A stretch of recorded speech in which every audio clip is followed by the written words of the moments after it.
Okay, folks, what sidearm was Buford Pusser carrying the morning of the alleged ambush? Now, he owned several in each of these calibers: 41 Magnum, 357 Magnum, and 38 Special. He owned both Smith & Wessons and Colt firearms. Now, that being said, he even had one of the elusive 41 Magnum Colt Pythons.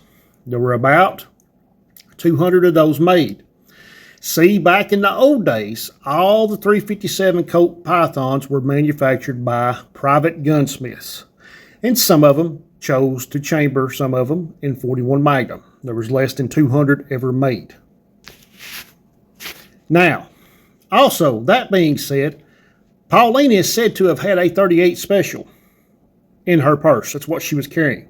I always heard she carried a 25 ACP, but a lot of people said she started carrying a 38 Special. Where is Pauline's 38 Special, and what was it? Okay, folks, Google says Buford was carrying a 41 Magnum revolver that night, a 41 Colt Magnum. That was one of the Colt Pythons, the rare ones, chambered by a private gunsmith in 41 Magnum. Now, that being said, I've actually heard that the TBI file said he was carrying a 357 of some kind that day.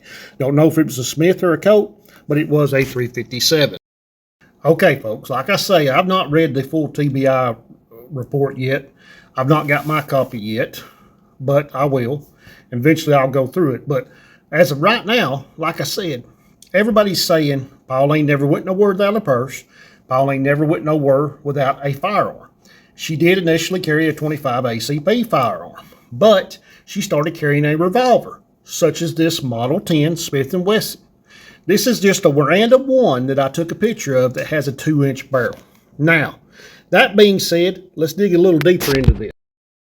Now, according to the TBI file, one of the first things Buford said to Hugh Kirkpatrick, Selmer Police Chief, after he finally got Buford stopped and he quit driving, is, "I did it." Hugh Kirkpatrick told Buford to keep his mouth shut and asked him for his sidearm and said he would keep it and clean it up for him. Now, this is a page from Bill Waggoner's Buford Pusser, The Blood and Thunder Years book. And we're going to read it real quick. Following Pauline's death by several weeks, Buford returned from the hospital and made a trip to see Fred Robertson at Corinth, Mississippi. Robertson ran a pawn shop and sold guns of all kinds. He was a friendly man and one that Buford considered a friend. On the trip, he left the Model 10 Smith & Wesson 38 caliber, which he was carrying during the ambush. Now, was he carrying a 38?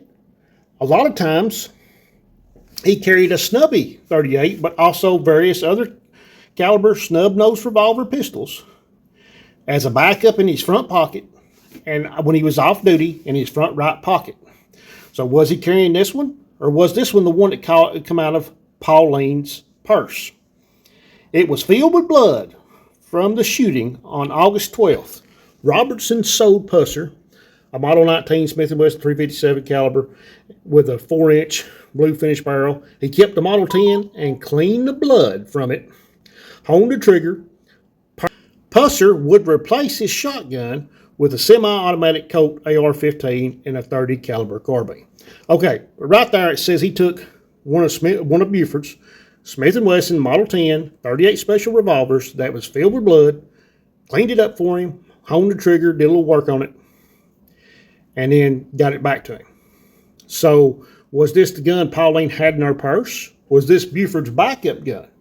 Was this Buford's sidearm? What size gun was this? Was it a snubby, or was it the full-size model, or one of the long barrel ones? We don't know.